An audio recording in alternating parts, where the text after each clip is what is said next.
정신건강의학과에서 말하는 분노 조절 장애라는 질병이 있습니다. 사소한 일에도 화를 쉽게 내고 또 폭력을 행사한다 그러면 이 분노 조절 장애를 의심해 봐야 한다는 거예요. 분노 조절 장애라고 하는 것은 말 그대로 분노를 내가 내 안에 일어나는 분노를 스스로 조절하지 못하는 겁니다. 절제하지 못하는 거예요. 다스리지 못해서 다른 사람에게 공격적인 행동을 하는 질환, 이것이 분노 조절 장애라고 하는 겁니다. 이 분노 조절 장애가 오게 되면 인간관계를 정상적으로 할 수 없게 되고 치명적인 또 영향을 미치게 될 뿐만 아니라 이 분노 조절 장애를 그대로 방치하게 되면 이제 혈압이 올라가는 일 등을 비롯해서 우리 건강에도 악영향을 미치게 된다라고 하는 것이죠. 분노 조절 장애에 대한 자가진단법이 있다고 하는데 다음에 이제 11개의 항목을 제가 쭉 언급할 때 여러분은 몇 개의 항목에 해당되는지 한번 이렇게 체크를 해보세요. 1에서 3까지의 항목에 해당된다 그러면 분노 조절 그래도 잘 하는 건강한 단계라고 할 수 있겠고, 두 번째 단계는 4에서 8개의 내가 그 항목에 해당된다 그러면 내가 분노를 조절하는 능력이 좀 부족한 단계다라고 하는 것이고, 9개 이상이라 그러면 분노 조절이 힘들고 공격성이 강한 단계라고 볼 수 있기 때문에 이 단계에 이르게 되면 전문가의 상담이 좀 필요하다라고 하는 겁니다. 참고사항이 되겠습니다. 나는 몇 개에 해당되는지 이렇게 한번 체크해 보세요. 첫째, 화가 나면 상대방에게 거친 말과 폭력을 행사한다. 둘째, 화가 나면 주변에 물건을 집어던진다. 표정들이 조금 얼그러진 것 같아요. 화가 나서 중요한 일을 망친 경험이 있다. 분이 풀리지 않아 울 때가 종종 있다. 자신의 잘못을 다른 사람에게 돌리고 화를 낸다. 사람들이 나를 무시하는 것 같고 억울하다는 생각이 자주 든다. 착한 일, 잘한 일을 인정받지 못하면 화가 난다. 계속 체크하고 있죠. 성격이 급하고 금방 흥분하는 편이다. 우리 어른들은 이 부분이 해당이 잘 안 될 수 있는데, 온라인 게임을 할 때 게임이 잘 풀리지 않아 화가 난 적이 여러 번 있다. 마우스 막 집어 던지고, 막 컴퓨터 치고, 막 벽 치고, 막 거품 불고, 막 하는 일이 잘 풀리지 않으면 쉽게 포기하거나 좌절감을 느낀다. 마지막 항목입니다. 다른 사람의 잘못을 그냥 넘기지 못해 마찰을 겪는다. 그냥 참고사항이에요. 인터넷 기사를 통해서 저도 이제 검색한 부분인데 11개 항목 중에 1에서 3에 해당되는 1그룹이 있을 것이고 4에서 8그룹에 해당되는 2그룹이 있을 것이고 9 이상에 해당되는 3그룹이 있을 거예요. 3그룹은 없기를 주의 이름으로 축원합니다. 2그룹까지는 우리가 노력하면 될 것 같은데, 살면서 분노의 감정이 일어날 때가 참으로 많죠. 없는 척 하지 마시고, 상황 때문에 또 사람 때문에 여러 가지 일들로 인해서 우리 안에 여러 감정들 가운데 분노라고 하는 감정이 일어날 때가 있어요. 그런데 이 분노라고 하는 감정은 우리가 잘 다스리고 또 잘 조절할 수 있어야 한다라고 하는 거예요. 다스리지 못하고 조절하지 못하면 우리의 삶과 인생이 불행해지기 때문이다 하는 거예요. 가만히 생각해 보면 삶이 불행해지고 행복하지 못한 삶 속에 어려움을 겪게 되는 중요한 이유 중에 하나가 이 분노라고 하는 감정을 조절하지 못해서 일어나는 경우들이 참 많습니다. 말씀을 준비하면서 이 분노라고 하는 감정과 관련해서 이 부분이 굉장히 중요한 부분이라고 하는 것을, 하나님도 예수님도 이 부분을, 이 감정에 대하여서 중요하게 다루고 있는 것임을 우리가 말씀을 통해서 보게 되는 것이죠. 후반부에 제가 언급하게 되겠지만 10가지 계명 중에 5에서 10가지의 계명이 쭉 나오잖아요. 오늘은 제6계명이 살인하지 말라는 계명과 관련하여서 말씀하고 있는데, 그 근본적인 그 밑바닥으로 더 깊이 우리가 그 계명 준수와 관련된 그 마음의 상태를 생각해 보게 되면 결국은 분노를 잘 조절해야만이 실천할 수 있는 그런 계명들이에요. 부모를 공경하라라고 하는 것부터 시작을 해서 마지막 10번째까지 사람을 위한 계명, 그걸 온전히 우리가 잘 지키고 준행하는 삶을 살아가려 그러면 분노의 감정을 잘 다스릴 수 있어야 한다라고, 하나님이 얼마나 이 부분을 중요하게 여기셨는지 알 수 있죠. 613개의 율법이 구약에 나오는데 그걸 요약한 10가지 계명 중에 5에서 6가지의 사람을 위한 계명, 그 근저에 바로 이 분노에 대한 감정을 조절할 수 있어야 하는 부분을 터치하고 계시다. 그리고 오늘은 예수님은 직접 아예 그냥 분노에 대한 감정을 우리에게 말씀해 주고 있는 부분을 보게 되는 거죠. 오늘 말씀, 예수님께서 산상수훈을 통해서 말씀하신 여러 말씀 중에 또 한 가르침이 되겠는데요. 아시다시피 산상수훈을 쭉 읽어 나가다 보면 구약의 백성, 하나님의 백성들을 향하여 주신 구약의 율법과는 차원이 다른 하나님 나라의 예수님을 통해서 열리고 성취되고 완성되는 그 하나님 나라의 백성으로서 어떤 새로운 차원의 삶을 살아야 되는지, 그것은 구약의 율법을 뛰어넘는 전혀 새로운 차원의 삶에 대한 가르침이 산상수훈에 담겨 있는데, 그 중에 오늘 하나가 바로 이 분노에 대한 문제를 예수님께서 다루고 있다라고 하는 것입니다. 오늘 말씀은 구약의 시내산에서 모세를 통해서 이스라엘 백성들이 이제 10가지 계명을 받을 때 10계명 중에 제6계명이 살인하지 말라라는 계명이에요. 예수님은 이 계명을, 구약의 계명을 끄집어내면서 분노에 대한 이 문제를 아주 중요하게 오늘 말씀을 통해서 다루는 모습을 보게 됩니다. 살인하지 말라는 것과 우리 안에 일어나는 이 형제에 대한 분노에 관한 문제가 어떻게 연결되는지, 어떻게 극복해야 되는지, 이런 부분들에 대한 말씀을 구체적으로 하시는 것을 보게 됩니다. 21절로 우리 22절 말씀을 다시 한번 읽겠습니다. 시작.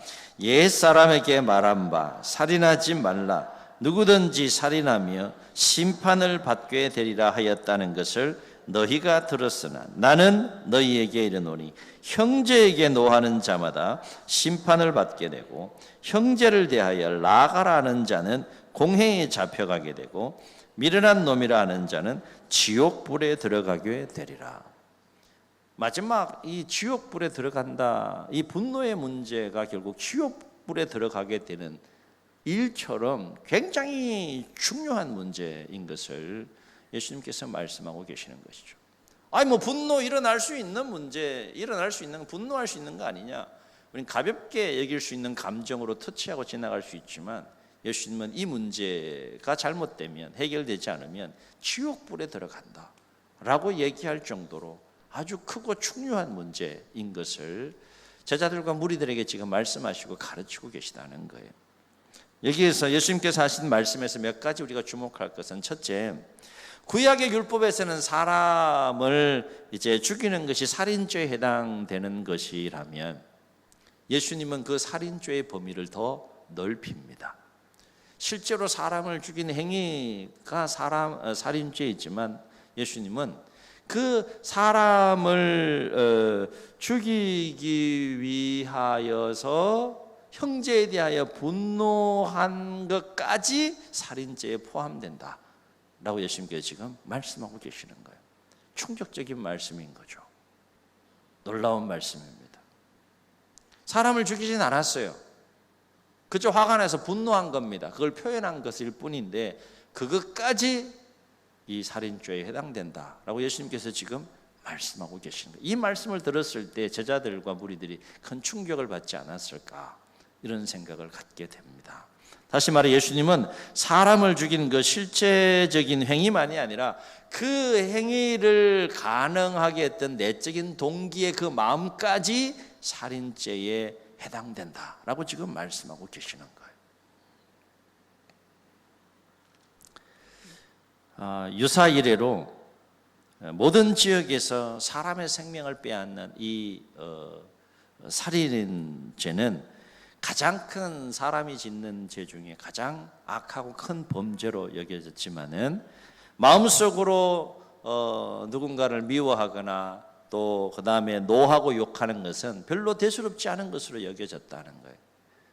그러나 결코 그렇지 않다는 것을 예수님께서 지금 말씀하고 계시는 겁니다. 사람을 실제로 죽이는 일이나 그 사람에 대하여 분노하는 일이나 지금 동일한 제목에 넣고 지금 말씀하고 계시는 겁니다. 이 얘기는 뭔가 하면 하나님도 그랬고 예수님도 그렇고 한 영혼 한 사람을 얼마나 존귀하고 귀하게 여기셨는지를 지금 볼 수 있는 부분의 말씀이라고 할 수 있는 거예요. 그 정도로 우리가 사람을 대할 수 있어야 된다는 거예요. 세상 사람들이 생각하는 기준을 넘어서서 미워하고 노하고 욕하고 인격을 모욕하고 짓밟는 그것까지도 살인죄에 해당된다라는 마음가짐을 가지고 그 영혼, 그 사람을 대할 수 있어야 한다. 그것이 하나님 나라 천국 시민의 삶의 자세이고 삶의 모습이다. 이걸 지금 말씀하고 계시는 겁니다. 말씀을 준비하면서 이 부분을 깊이 생각해 보니까 참 무섭더라고요. 형제에 대하여 분노한 것을 살인죄라고 한다 그러면 우리는 얼마나 많은 살인을 했는가, 참 무서운 마음이 좀 들더라고요. 대수롭지 않게 여긴 일을 요즘은 하나님은 엄청나게 큰 죄로 지금 여기고 계시다라고 하는 거죠. 예수님께서 이처럼 악의를 가지고 형제를 대하여 분노하는 것을 살인죄의 범주에 넣는 까닭은 뭔가 하면 결국 많은 경우 그 살인이라고 하는 것이 그 사람, 그 형제에 대한 분노에서부터 시작되는 것이기 때문이다라고 하는 거예요. 출발하는 그 시작부터가 살인죄의 범주에 들어가는 것으로 예수님께서 말씀하고 계시는 거예요. 얼마나 놀라운 말씀입니까? 그래서 사도 요한은 이러한 예수님 말씀과 관련해서 요한일서 3장 15절에서 아예 이렇게 말씀하는 것을 보게 됩니다. 참 무서운 말인데요. 그 형제를 미워하는 자마다 뭐 하는 자니? 다시요. 그 형제를 뭐 하는 자마다? 미워하는 자마다 뭐 하는 자니? 살인하는 자니. 예수님께서 하신 말씀이에요. 영생이 그 속에 거하지 아니하는 것을 너희가 아는 바라. 영생의 문제까지 다뤄요. 형제를 미워하는 것을 살인이라고 얘기를 하면 단계를 넘어서 영생의 문제까지 다루고 있다. 얼마나 크고 얼마나 중요한 문제인지를 우리에게 말씀해 주고 있다는 겁니다. 참고로 오늘 말씀에서 예수님께서 말씀하시는 형제라는 단어를 쓰는데 예수님께서 생각하신 이 형제의 그 대상의 범위는 생각보다 넓습니다. 일단은 혈육을 생각할 수 있겠고요. 그 다음 단계는 동일한 신앙을 가진 성도들이 형제의 범주에 들어가게 되겠고요. 그 다음 단계는 불신자가 여기에 들어오고요. 나하고 친밀하지 않은 관계에 있는 모든 대상들까지 이 형제라고 하는 개념 대상 속에 범주에 들어온다는 거죠. 대표적인 예를 들어보게 되면 선한 사마리아인에 관한 비유를 예수님께서 말씀하시면서 내 이웃이 누구냐라고 질문하는 그 비유에 관한 말씀 여러분 기억하시잖아요. 유대인들은 이 사마리아인들을 사람 취급하지 않았어요. 개 취급을 했어요. 그러나 예수님은 선한 사마리아인이 참된 선한 이웃에 관한 이웃이 됨을 비유적으로 말씀하신 것을 놓고 생각해 볼 때 오늘 예수님께서 형제라고 말했을 때 그 대상은 사실 내가 만나는 모든 사람이 다 형제일 수 있다라고 하는 겁니다. 혈육을 넘어서 성도 간의 어떤 관계를 넘어서 믿지 않는 불신자들, 내가 만나는 모든 사람들이 형제의 대상이 될 수 있다라고 하는. 그러므로 형제는 그가 누구든지 간에 우리가 사람을 한 사람 한 사람 대할 때에 혈육은 물론이거니고 성도 간에 또한 물론이거니고 불신자들까지도 우리가 한 사람 한 사람을 대할 때 어떤 마음을 가지고 대해야 되는지 우리가 예수님의 말씀을 통하여 다시 한번 깨닫게 되는데, 기본적으로 근본적인 마음은 존중하는 마음을 가져야 되고 사랑하는 마음을 가지고 대할 수 있어야 한다. 이것이 이제 기본적으로 바탕에 깔려 있는 것이죠. 두 번째, 오늘 말씀에서 예수님께서 하신 말씀에 주목할 것은 뭔가 하면, 형제에게 노하는 것과 노함으로 받게 되는 그 처벌에 관해서 예수님께서 말씀하실 때 표현을 달리하면서 3번씩이나 반복하여 삼중 반복 구조로 그렇게 오늘 말씀을 강조하시는 것을 보게 됩니다. 자, 말씀을 보세요. 형제에게 노하는 자마다 심판을 받게 된다. 한 번 말씀하셨어요. 그리고 또 강조하십니다. 형제에 대하여 나가라는 자는 공회에 잡혀가게 된다. 2번 강조합니다. 또 한 번 강조해요. 미련한 놈이라 하는 자는 지옥불에 들어가게 되리라. 3번에 걸쳐서 표현을 달리하여 예수님께서 반복하여 강조하는 것을 보게 됩니다. 강조한다는 건 뭡니까? 중요하다는 거예요. 형제에 대하여 노하고 분노하는 것이 그만큼 하나님이 보시기에 악하고 나쁜 죄라고 하는 것이고, 이 예수님께서 주시는 이 세 계명은 그만큼 중요하기 때문에 우리의 마음속에 깊이 새기고 그 말씀대로 삶을 살아가야 할 계명인 것을 예수님께서 지금 말씀하고 있는 거예요. 3번 강조했다는 건 정말 중요한 거예요. 우리는 가볍게 그냥 넘기는 문제이지만, 분노라고 하는 이 감정, 형제한테 뭐 인간관계 속에서 얼마든지 분노할 수 있죠, 뭐 노할 수 있지, 이렇게 가볍게 넘길 수 있는 문제를 결코 가벼운 문제가 아님을, 아주 심각한 문제인 것을 우리에게 말씀해 주고 있는 것이죠. 그래서 예수님께서 이 구약에 살인하지 말라라고 하는 제6계명과는 지금 예수님이 말씀하시는 이 형제에게 노하지 말라라고 한 이 세 계명이 완전히 다른 차원의 계명인 것을 강조하기 위해서 이 계명을 말씀하실 때 뭐라고 시작합니까? 그동안에는 살인하지 말라라고 하는 계명을 따라서 그 계명에 준하여 너희들이 삶을 살아왔지만, 지금부터 나는 이렇게 너희들에게 이 계명과 관련하여 새 계명을 너희에게 주겠다. 그래서 나는 너희에게 이르노니, 이 부분을 강조합니다. 그러니까 예수님이 말씀하신 이 세 계명은 구약의 이 제6계명과는 완전히 다른 차원의 그런 계명인 것을 강조하는 것을 보게 되는 것이죠. 또 한 가지 오늘 예수님의 이 말씀과 관련해서 우리가 주목할 것은 뭔가 하면, 형제에게 노하는 것과 노하는 것으로 인한 그 처벌과 관련된 표현을 보게 되면 3번에 걸쳐서 반복하는 구조로 말씀하기도 하지만, 노하는 정도와 처벌의 강도가 점점 더 강해지고 점점 더 넓어지는 이 3중 점층법의 표현 기법을 통해서 또 한 번 강조하시는 것을 보게 돼요. 이를테면 이런 겁니다. 형제에게 노하는 정도를 먼저 살펴보면, 처음에는 노하는 자로 시작합니다. 그 다음 뭐라고 얘기합니까? 라가라 하는 자로 넘어갑니다. 그 다음 마지막에 뭐라고 얘기합니까? 미련한 놈이라, 이렇게 표현하는 것을 보게 돼요. 이게 점점 더 강도가 세지는 겁니다. 형제에 노하는 정도가 점점 더 세지는 거예요. 우리 한글로는 이게 잘 그 뉘앙스가 잘 느껴지지 않는데, 그 원어적인 의미를 살펴보면 이 노하는 정도가 점점 세지는 것을 알 수 있어요. 먼저 노하는 자에 해당되는 그 원어적인 의미는 뭔가 하면, 일시적으로 우리가 흥분해서 분노하는 것이 아니라 처음부터 어떤 악의를 가지고 다른 사람, 남을 해하고자 하는 지속적인 분노, 이것이 오늘 노한다라고 하는 원어적인 의미입니다. 특별한 이유가 없어요. 사유가 없어요. 까닭이 없는데 자기의 감정과 이기적인 욕망으로 인하여서 지속적으로 상대를 해하고자 하는 그 분노, 그것이 오늘 노한다라고 하는 단어가 가지고 있는 첫 번째 의미입니다.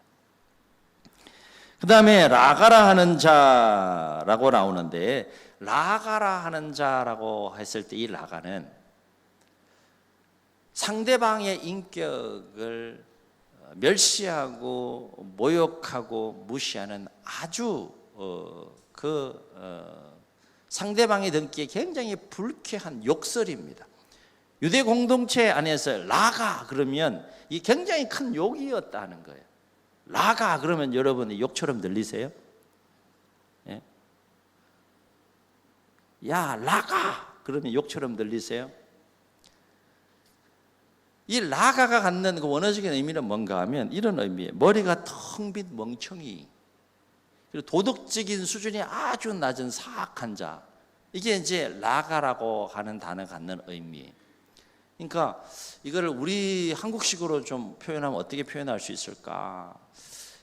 시험에 들지 마세요. 이렇게 표현할 수 있어요. 머리가 텅 빈 걸 뭐라고 표현해요? 고리? 이 골빈 놈 이렇게 얘기하잖아요. 근데 이게 굉장히 무서운 말이에요. 고리 벼서 고리 텅 빈 거야. 생각 없이 개념 없이 삶을 산다는 거죠. 완전 그 인격을 얼마나 많이 모독하는 거예요. 라가 이제 좀 다가오세요. 라가라는 게. 또 다른 표현으로 표현하면 고리 벼서 그러면 머리가 뭐라는 거예요? 돌이라는 거잖아. 돌. 그러면 이 머리에 대한 비속어가 있잖아. 이렇게. 이 돌 뭐 이렇게 하잖아. 그죠? 또 하신다. 또. 한 세 글자 있어. 하여튼 돌 이렇게. 야, 이 돌 막 이렇게 하는 거 있어. 그죠? 그게 라가가 갖는 그 뉘앙스고 의미라고 하는 거예요. 인격을 그만큼 모독하는 거죠. 그 다음 단계가 뭡니까? 미련한 놈이라고 욕을 하는 거예요. 미련한 놈 그렇게 굉장히 약한 것 같잖아요. 근데 미련한 놈과 관련해서는 아주 심각한 처벌에 대해서 얘기를 합니다. 지옥불과 미련한 놈을 연결해요. 그러면 이 미련한 놈이라는 게 얼마나 큰 욕인지 알겠죠? 이 감이 안 오시는구나. 미련한 놈이라고 하는 것이 우리 한글 번역으로 이렇게 아주 부드럽게 번역이 되고 그다음에 그 원래의 뉘앙스를 잘 살리지 못한 번역이라 할 수 있겠는데, 미련한 놈의 원어적인 의미는 어떤 의미가 있는가 하면 하나님을 부정하는 자라는 의미예요. 유대 공동체에서는 가장 치명적인 욕입니다. 하나님을 부정한다는 것은 도덕적인 정죄를 넘어서 종교적인 정죄를 지금 하고 있는 거예요. 그래서 이거를 쉽게 미련한 놈을 좀 더 원어에 가깝게 번역하면 이 멸망받을 자, 이런 거. 하나님의 심판을 받아서 멸망받을 자라는 거. 이게 미련한 놈으로 번역된 원래적인 의미입니다. 하나님의 심판을 받아서 지옥불에 떨어질 놈, 이런 거. 이게 얼마나 무서운 얘기예요. 이 땅에서도 아니고 영원한 그 지옥에서의 삶에 대하여 저주하는 거 아니겠어요? 그렇죠? 노하는 자, 라가라는 자, 미련한 놈, 이게 점점 더 그 노하는 정도가 강해지는 것을 볼 수 있게 되는 것이죠. 그래서 형제에 대하여 노하는 단계와 관련된 처벌의 모습을 보게 되면 노하는 정도도 점점 더 강해지지만 그 처벌도 점점 더 강해지는 것을 보게 됩니다. 이를테면 형제에 대하여 노하는 자는 심판을 받게 된다라고 했는데, 여기서 심판은 어떤 의미가 담겨 있는가 하면 각 지방에서 여러 가지 일어나는 범죄를 심리하는 지방법정을 의미를 합니다. 그런데 그 다음 단계를 보게 되면 형제에 대하여 라가라는 자는 어디에서? 공회에 잡혀가게 된다라고 얘기해요. 거기서 공회는 뭔가 하면 아주 핵심적이고 중요한 문제를 다루는 이제 중앙의 최고법정을 의미하는 것이 바로 이 공회라는 거죠. 지방법정에서 다루는 문제하고 다른 거예요. 그러니까 형벌이 그만큼 죄목이 크기 때문에 형벌이 다를 수 있는 거죠. 자, 그 다음 단계가 뭡니까? 미련한 놈이라 하는 자는 지옥불로 데려가게 라고 했는데 얼마나 무서운 얘기야. 여기서 지옥불은 종말에 있을 영원한 지옥의 형벌을 말하는 것이죠. 심판, 그 다음에 공회, 지옥불, 점점 더 그 강도와 범위가 넓어지는 것을 보게 됩니다. 이처럼 오늘 예수님의 이 말씀은 내용상 노함의 정도와 심판의 그 강도와 점점 더 더해져가는 삼중의 반복과 점층을 통하여서 형제에게 노하는 것이 얼마나 큰 죄인지를 지금 말씀하고 계시고 강조하고 계시다는 겁니다. 이것은 그만큼 형제에 대해서 노하는 것이 하나님 보시기에는 어떤 죄다? 큰 죄라는 거예요. 큰 죄. 해야 되겠어요? 해야 되겠어요? 네? 오늘 이 예수님의 말씀이 우리에게 좀 큰 거룩한 충격과 좀 도전이 됐으면 좋겠다, 이런 생각을 좀 갖게 됩니다. 사람을 대할 때, 형제를 대할 때 기본적으로 우리가 어떤 마음을 가지고 대해야 되는지를 다시 한번 좀 진지하게 생각해보고 돌아보는 그런 시간이 되면 좋겠다라고 하는 것입니다. 그래서 예수님은 23절로 24절에서 뭐라고 말씀하셨는가 하면 이런 말씀하셨어요. 하나님께 예물을 드리기 위해 제단으로 나아갔는데, 다시 말해서 우리식으로 얘기하면 하나님께 예물을 들고 예배 드리기 위해 성전에 나왔는데, 이런 얘기가 되겠죠. 예물을 제단에 드리려고 하는 과정 속에 가만히 생각해 보니까 나로 인해서 형제가 원망할 일이 생각이 나거든. 예물 드리는 거 내려놓고 중단하고 먼저 뭐 하라는 거예요? 나에 대하여 원망하는 형제를 찾아가라는 겁니다. 찾아가서 먼저 뭐 하라는 거예요? 화해하고 그리고 다시 와서 예물을 하나님께 드리라. 이 얘기는 무서운 얘기예요. 형제와 화목하지 않는 자의 예물, 형제와 화목하지 않는 제사, 형제와 화목하지 않는 예배를 하나님 받지 않으신다는 겁니다. 얼마나 무서운 얘기예요.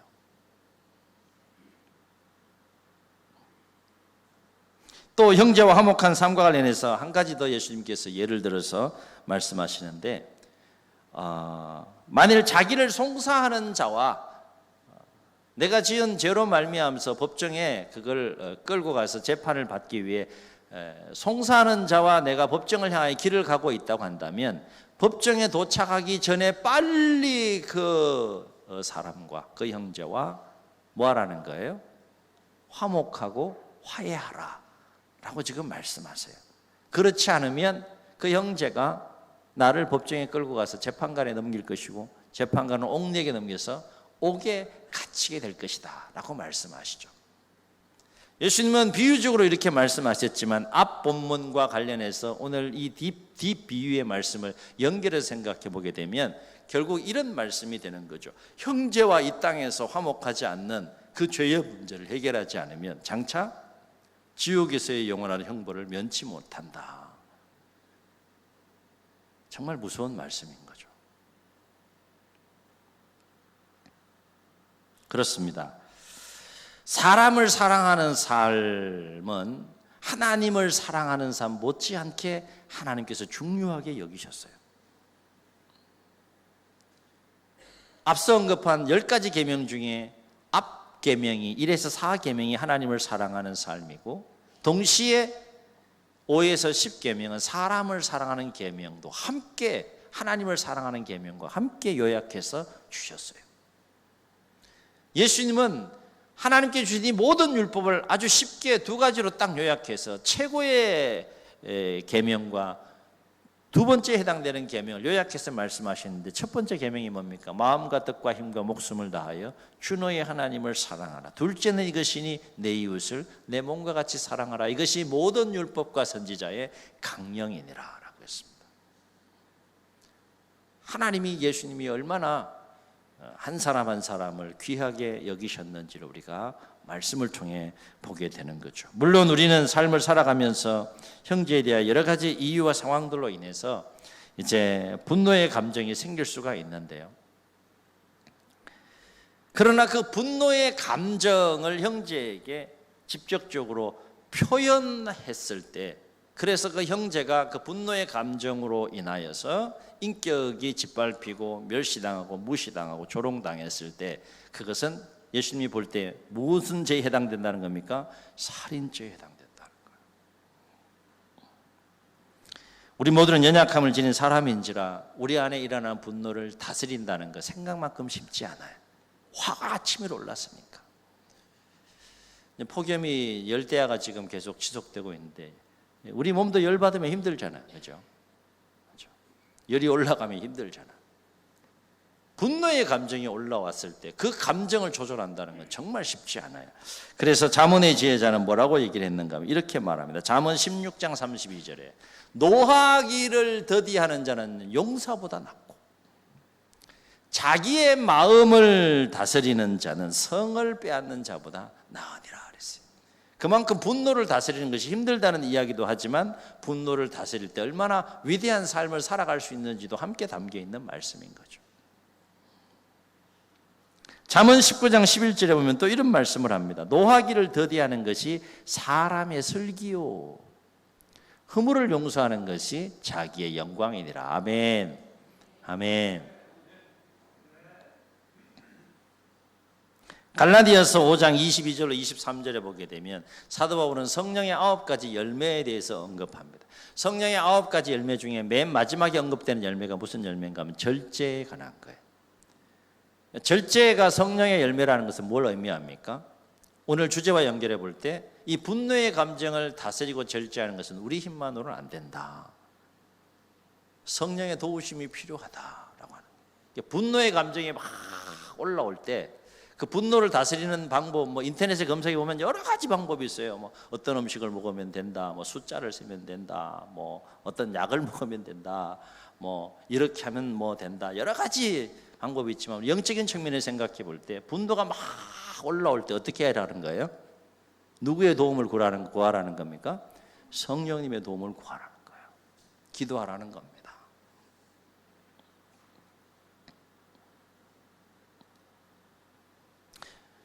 이번 한 주간도 삶을 살아가면서 분노의 감정이 일어날 상황들이 얼마든지 생길 수 있겠죠. 어떻게 해야 되겠습니까? 잘 다스리고 잘 절제하고 잘 조절할 수 있기를 예수님의 이름으로 축복합니다. 그래서 오늘 예수님께서 하신 이 말씀을 우리가 마음에 잘 새기고 분노의 감정을 형제에 대하여 노하는 이 분노의 감정을 잘 다스림으로 인간관계에 승리하고 신앙생활에 승리하는 우리 모두가 되시기를 예수님의 이름으로 축복합니다. 축복합니다. 말씀을 기억하시면서 함께 찬양하시고 한번 통성으로 기도합니다.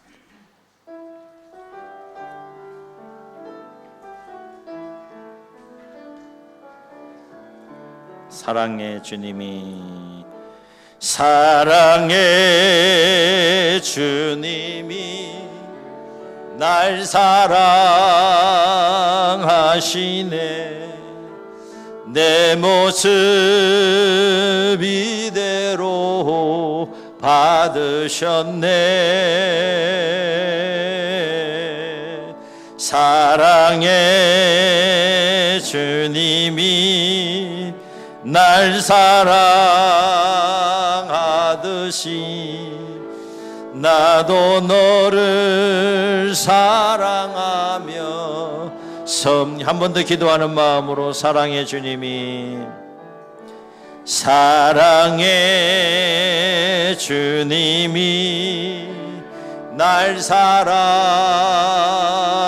사랑하시네 내 모습 이대로 받으셨네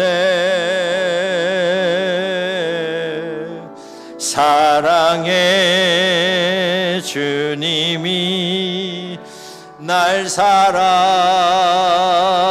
사랑하듯이 나도 너를 사랑하며 섬기리.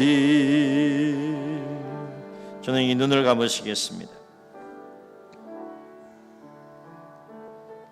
하나님 우리를 무조건 사랑하셨습니다. 있는 모습 그대로 사랑하셨습니다. 우리의 모습, 우리의 삶을 바라볼 때 사실 분노하고 진노하실 분은 하나님이신데 말할 수 없는 사랑과 또 은혜로 먼저 우리를 사랑하셨습니다.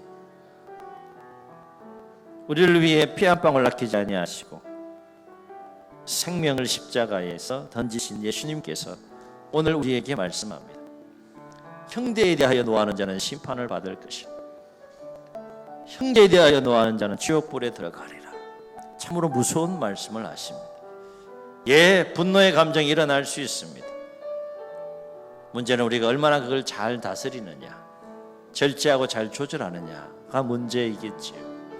오늘 말씀이 도전이 되게 하여 주셔서 주님의 마음, 하나님의 마음을 우리에게 부어주심으로 행여나 우리 안에 분노의 마음이 일어난다 할지라도 성령의 도우심을 구하며 잘 다스리고 조절하여 인간관계 승리하게 하시고 신앙생활에 승리한 우리 모두가 되게 해달라고 주님 세 번 부르시고 통성으로 기도합니다.